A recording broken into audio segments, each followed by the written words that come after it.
جی جی جی، دوسرا سوال کی طرف میں چل رہا ہوں. ایک جزاک یہ اللہ. تھوڑا سا تلخ سوال ہے جی علامہ صاحب کہ اللہ پاک جو ہے کلام پاک میں فرماتا ہے his wives are their mothers. So رسول خدا کے بارے میں جس میں امہات المومنین حضرت عائشہ رضی اللہ تعالی عنہا بھی آتی ہیں. تو حضرت عائشہ کے بارے میں خصوصی آپ کا کیا موقف ہے؟ کیونکہ میں نے جب بھی آپ کو سنا ہے جناب عائشہ کے بارے میں بات کرتے ہوئے تو آپ عموماً عائشہ ہی کہتے ہیں. ان کے آگے اور پیچھے نام کے آگے جیسے باقی صحابہ کے آگے ہم لگاتے ہیں رضی اللہ تعالی عنہا یا سلام اللہ علیہ. تو میں نے ایک آپ کا کلپ سنا تھا جس میں جو انگلش میں آپ نے شاید ریکارڈ کروایا تھا، جس میں تاریخ تبری سے آپ نے روایت کچھ بیان کی تھی. مجھے ذرا اس کے بارے میں تھوڑا آپ وضاحت کریں. یہ سوال میرے پاس کافی لوگوں سے آتا ہے کہ حضرت عائشہ رضی اللہ تعالی عنہا سے کیا اختلاف. ٹھیک ہے، میں سمجھتا ہوں کہ جمل کے اندر حضرت عائشہ گئیں، اور ہماری جو اہل سنت کی کتابیں ہیں ان میں یہ بھی ہے کہ اس کے بعد میں جو ہے حضرت عائشہ کافی روتی تھیں اور غمگین رہتی تھیں. لیکن میں نے آپ کا بھی بیان سنا ہے اس پہ کہ اس میں یہ کہیں الفاظ نہیں ہے کہ وہ علی سے لڑنے نکلی اس پہ غمگین رہتی تھی، بلکہ وہ اس بات پہ غمگین رہتی تھی کہ وہ جنگ ہار گئیں. تو یہ کہاں سے ثابت کیا آپ نے؟ اور چلیے ٹھیک ہے، جمل کی تو ایک الگ بات ہے، لیکن جب کلام پاک میں اللہ رب العالمین یہ ارشاد فرما رہا ہے کہ his wives are their mothers، تو حضرت عائشہ کے بارے میں اس حوالے سے آپ کا کیا موقف؟ دیکھیں his wives are his mothers. His wives are their mothers. ازواجه امهاتهم. النبی اولا بالمؤمنین من انفسهم وازواجه امهاتهم صلی اللہ علیہ وآلہ وسلم. نبی صلی اللہ علیہ وآلہ وسلم اولا بالمؤمنین ہیں، اور ان کے جو وائفز ہیں مؤمنین کے مدرز ہیں. تو اس حدیث اس آیت کا ایک پش منظر ہے. ایسی یوٹیوب چینل میں اگر آپ میرے ایک تقریر ہے لیکچر ہے وہاں پہ دیکھیں طلحہ کے متعلق کہ وہ بہت سخت جملے ہیں. وہ طلحہ نے کچھ اس کے غلط خیالات تھے، غلط نیت تھے. تو وہ اس کا خلاصہ میں آپ کی خدمت میں عرض کروں. بہت لوگوں کے لیے برداشت کرنا یہ مشکل ہوتا ہے. میں معذرت چاہتا ہوں. یہ مخالفین کے کتب میں یہ ثابت ہے کہ یہ جو بلکہ میں بھی آپ کو دکھاتا ہوں، ایک منٹ کتاب دکھاتا ہوں. آپ اتنے کتاب اسی کے ساتھ میں ایک پوائنٹ اور ایڈ کر دوں کہ جو عشر مبشرے والی حدیث ہے اس میں جناب طلحہ کا نام بھی ہے. ویسے یہ کتاب ہے تفسیر در منثور. در منثور میں ملاحظہ فرمائیے عزیزوں، میں آپ کو یہ حدیث دکھاتا ہوں صفحہ نمبر 643 میں 643. ملاحظہ فرمائیے در منثور میں. اچھا یہ بات لمبی ہے، یعنی اس آیت کے متعلق ہمارے پاس گفتگو بہت طویل ہے. میں مختصر کر کے بتاتا ہوں آپ. در منثور، ہاں سیوطی صاحب کی بہت مشہور کتاب ہے، جلد نمبر 6، چاپ دارالفکر، جزء سادس دارالفکر میں چھپی ہے. یہ دیکھ لیں، کوئی شیعہ ہم نے کوئی اس میں گڑبڑ نہیں کیا ہے. یہاں پہ ملاحظہ فرمائیے صفحہ نمبر 643 میں آیت یہ ہے اعوذ باللہ من الشیطان الرجیم بسم اللہ الرحمن الرحیم. وما كان لكم ان تؤذوا رسول اللہ صلی اللہ علیہ وآلہ. آپ کے لیے جائز نہیں ہے کہ پیغمبر صلی اللہ علیہ وآلہ وسلم کی اذیت کریں. وما كان لكم، یہ سورہ ہے، سورہ احزاب ہے. آیت نمبر کیا ہے؟ 53 ہے میرے خیال میں، 53 یا 53. وما كان لكم، آپ کے لیے جائز نہیں ہے کہ پیغمبر صلی اللہ علیہ وآلہ وسلم کو اذیت کریں. ولا ان تنكحوا ازواجه من بعده ابدا، اور آپ کے لیے یہ بھی جائز نہیں ہے کہ ان کی وائفز کے ساتھ آپ لوگ کیا کریں؟ نکاح کریں. ابداً، یا کبھی جائز نہیں ہے. وہ دنیا سے چلے جائیں تو ان کے موت کے بعد ان کی عورتوں کے ساتھ جائز نہیں ہے. بل ان ذالکم کان عند اللہ عظیما، یہ اللہ کے نزدیک بہت عظیم گناہ ہے. ان تبدوا شیئا او تخفوه فان اللہ کان بكل شیء علیما.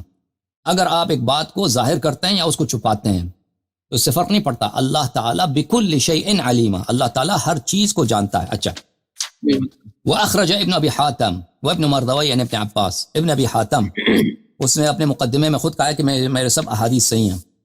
اس نے روایت کی ہے کہ ما کان لکم ان تؤذوا رسول اللہ صلی اللہ علیہ وآلہ، آپ کے لیے جائز نہیں کہ پیغمبر صلی اللہ علیہ وآلہ وسلم کو اذیت کریں. نزلت فی رجل، یہ ایک ایسے شخص کے متعلق نازل ہوئی ہے، ہم ان یتزوج بعض نساء النبی صلی اللہ علیہ وآلہ وسلم، کہ اس نے خواہش ظاہر کی تھی کہ میں نبی صلی اللہ علیہ وآلہ وسلم، نبی ابھی زندہ ہیں اور وہ اتنے اذیت کر رہے ہیں کہ قرآن کو یہ آیت نازل کرنا پڑ رہا ہے کہ آپ پیغمبر کی اذیت نہ کریں.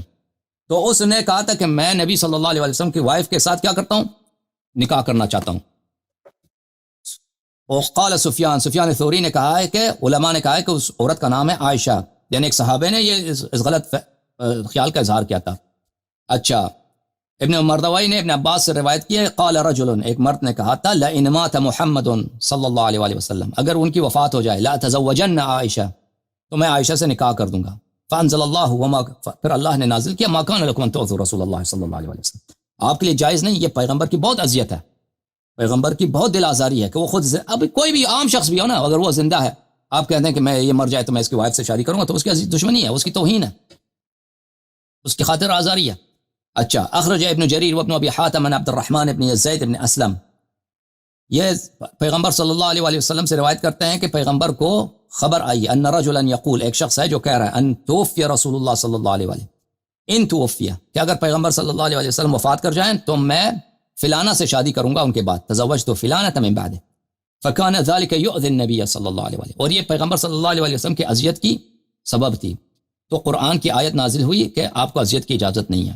اچھا، پھر سدی نے روایت کیا ہے کہ بلغنا، ہمارے پاس حدیث ہے، ان طلحہ ابن عبید اللہ، طلحہ جو عشرہ میں سے ہے، قال، اور عائشہ کا وہ چچازاد بھائی بھی ہے، وہ کیونکہ وہ طلحہ اور ابو بکر ایک ہی دادے کے پوتے ہیں.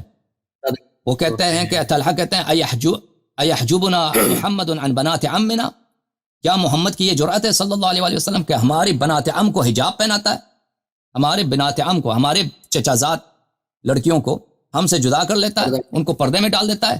وَيَتَزَوَّجُ نِسَاءَنَا مِن بَعْدِنَا، اور ہماری عورتوں کے ساتھ وہ شادی کرتا جاتا ہے، شادی کی ایک شادی کے بعد دوسری شادی. لَإِنْ حَدَثَ بِهِ حَدَث، اگر ان کو کچھ ہو جائے، لَنَتَزَوَّجَنَّ نِسَاءَهُ مِن بَعْدِهِ، ہم ان کے وائفز کے ساتھ شادی کریں گے. تو اس وقت یہ آیت نازل ہوئی ہے. عبد الرزاق نے بھی روایت کی ہے قتادہ سے، طلحہ نے کہا، لو قبض النبی صلی اللہ علیہ وآلہ تزوجت عائشہ، کہ نبی صلی اللہ علیہ وسلم کی وفات ہو جائے تو میں عائشہ سے شادی کر لوں گا. تو یہ آیت نازل ہوئی کہ آپ جو ہے نبی کریم صلی اللہ علیہ وسلم کی اذیت نہ کریں. اچھا، اس کے بعد مزید احادیث ہے، میں آپ کو کیا وقت لوں، پھر بہت ساری احادیث. ہاں جی جی جی، میں سمجھ رہا ہوں، یہ تو بات ایک ہے، لیکن میرا سوال اپنی جگہ وہی ہے کہ حضرت عائشہ کے بارے میں آپ کا کیا موقف ہے؟ ہاں، ازواج امہاتہم، اس کا مطلب میں بتانا چاہ رہا ہوں کہ ازواج امہاتہم کا کیا مطلب ہے. یہ ازواج امہاتہم کا ایک پس منظر ہے. ازواج امہاتہم کا کیا مطلب ہے کہ قرآن نے فرمایا کہ ان کے ازواج آپ کے لیے آپ کی ماں کی حیثیت رکھتی ہیں. تو یہ کیوں ایسا قرآن نے کہا ہے، ملاحظہ فرمائے، اس کا مطلب کیا ہے. اس کے تو مفسرین کے بہت سارے اقوال ہیں. یہ کتاب الوسیط فی تفسیر القرآن المجید ہے، تالیف الواحدی النیسابوری کی، جزء ثالث، چھاپ دار الکتب العلمیہ. یہاں پر ملاحظہ فرمائیے، سورہ رعد ہے. اچھا، میں سورہ احزاب کی طرف چلوں، اجازت دیں مجھے. جی، سورہ احزاب آپ کو دکھاؤں، اس میں صفحہ نمبر چلتے ہیں 459. ملاحظہ فرمائیے یہ ہے. اچھا، 400 دیکھ رہے ہیں، 4 صفحہ نمبر 459، 459. اچھا، النبی اولا بالمؤمنین من انفسہم وازواجہ امہاتہم، ازواج جو ہیں امہات ہیں، ازواج مائیں ہیں. اچھا، ازواجہ امہاتہم کا کیا مطلب ہے، فی حرمت نکاحہن، اس کا مطلب یہ ہے کہ آپ ان کے ساتھ نکاح نہیں کر سکتے، کیونکہ کچھ صحابہ غلط بات کرتے تھے، ان کے غلط افکار تھے. ازواجہ امہاتہم، اس کا مطلب یہ ہے کہ ان کے ساتھ نکاح نہیں کر سکتے. اچھا، فلا یحل لأحد التزوج بواحدۃ منہن، تو کسی شخص کے لیے جائز نہیں ہے کہ ان میں سے کسی کے ساتھ شادی کرے. کما لا یحل التزوج بالام، جیسے آپ کے لیے جائز نہیں ہے کہ اپنی ماں کے ساتھ شادی کریں نا، نکاح کریں. اسی طرح نبی کریم صلی اللہ علیہ وسلم کے وائف کے بعد، ان کے کسی نبی کریم صلی اللہ علیہ وسلم کے وفات کے بعد ان کے کسی وائف کے ساتھ، ان کے کسی زوجہ کے ساتھ آپ شادی نہیں کر سکتے، جیسے اپنے ماں کے ساتھ شادی نہیں کرتے. اچھا، پھر فرمایا وَهَذِهِ الْأُمُومَةِ، یہ اس ماپن، امومہ کا کیا مطلب ہے، امومہ کا مطلب ہے ماں ہونا، ماپن، مدرہڈ کا مطلب تعود الى حرمت النکاح لا غیر. مدرہڈ کا ایک ہی مقصد ہے، مدرہڈ کا مقصد ہے حرمت النکاح. مدرہڈ کا مطلب ہے ماں ہونا، یہ ماں ہے، اس کا مطلب ہے حرمت نکاح، اور چیز نہیں ہے. اس کا مطلب یہ نہیں ہے کہ معصوم ہے، اس کا مطلب یہ نہیں ہے کوئی اور بات، صرف حرمت النکاح.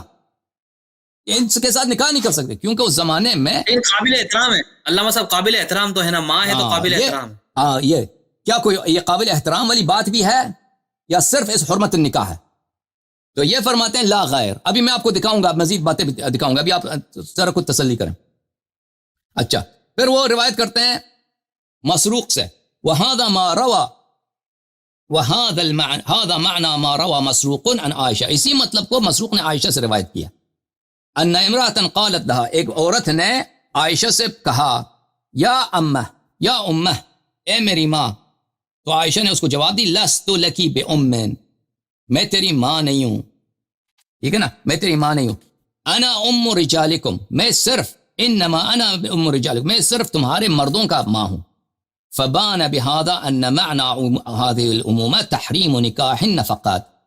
تو ابن واحدی نشاپوری جو بہت بڑے مفسر ہیں اور آپ جماعت مخالفین کے مفسر ہیں، کہتے ہیں کہ اس سے پتہ چل جاتا ہے کہ اس کا مطلب صرف اور صرف حرمت نکاح ہے، احترام نہیں ہے. کیونکہ اگر احترام ہوتا نا تو عورت نے عائشہ سے کہا کہ اے میری ماں، تو عائشہ نے اس کو ڈانٹا کہ میں تیری ماں نہیں ہوں، میں تیری ماں نہیں ہوں، بلکہ میں تو صرف مردوں کا ماں ہوں، صرف مردوں کا مردوں کی ماں. تو اس سے پتہ چل جاتا ہے کہ یہ اس سے صرف اور صرف حرمت نکاح مراد. اچھا یہ حدیث جو ہے نا عائشہ کا قول، یہ حدیث صحیح حدیث ہے. طبقات الکبریٰ میں ابن سعد نے اس کو بشرط بخاری و مسلم صحیح سند کے ساتھ نقل کیا. ابھی مجھے طبقات الکبریٰ مل جائے تو میں آپ کو دکھا دوں.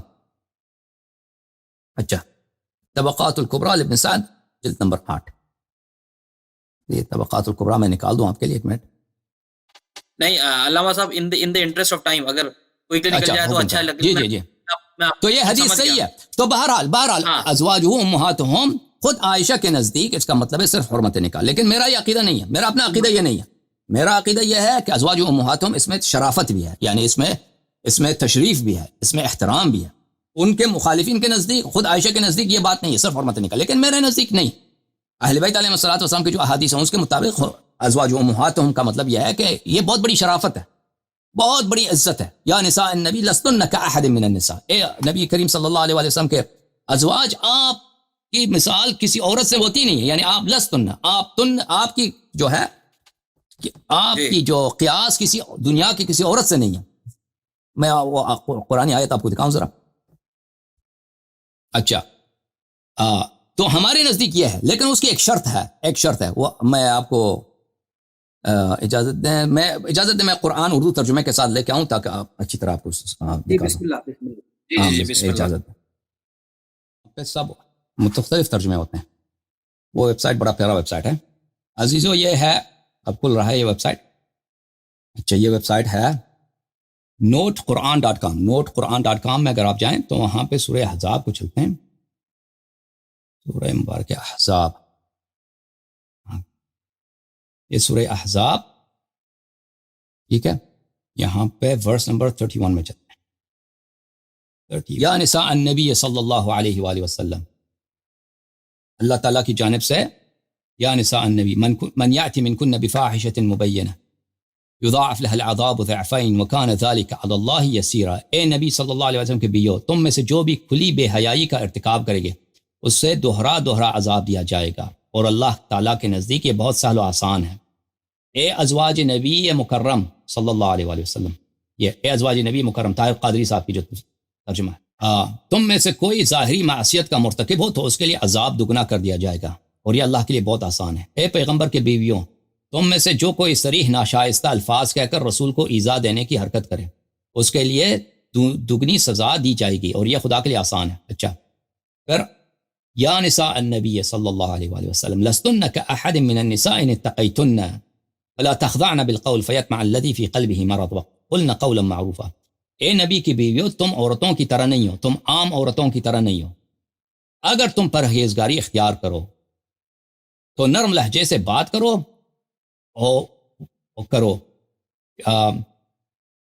کہ جس کے دل میں روگ ہو وہ کوئی برا خیال کرے، اور ہاں قاعدے کے مطابق کلام کرو.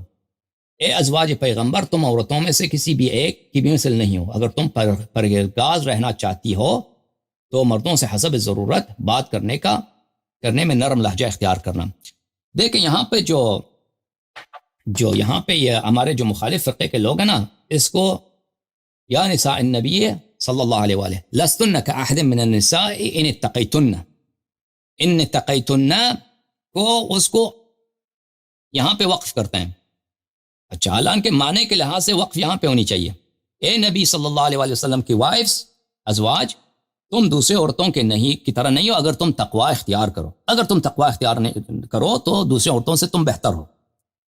اچھا، اس کا ترجمہ یہ لوگ دوسری طرح سے کرتے ہیں کہ تم دوسری عورتوں کی طرح نہیں ہو، اگر تقوی ہے تو مردوں سے بقدر ضرورت نرم لہجے میں بات کرو.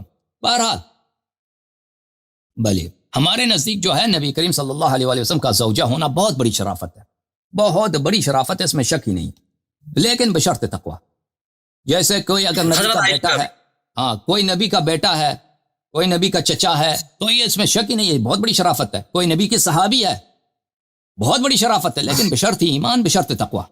اگر ایمان ہے، تقوی ہے، بالکل ٹھیک ہے، بالکل اگر اجازت ایمان دیں 2 تقوی نہیں ہے، اگر ایمان تقوی نہیں ہے تو پھر وہ تو اس کا گناہ بھی زیادہ ہے. جیسے قرآن مجید نے فرمایا کہ تمہیں ڈبل عذاب ملے گا، ٹھیک ہے نا. تو عائشہ کے متعلق یہی ہے کہ انہوں نے اہل بیت علیہ الصلوۃ والسلام سے دشمن تھے، جنگ لڑی ہے، لوگوں کو فتوے دیے ہیں کہ تم جا کے لڑو، اور جنگ میں وہ کمانڈر تھی. لیکن آپ نے توبہ کی ہے. جی کیا فرما رہے ہیں؟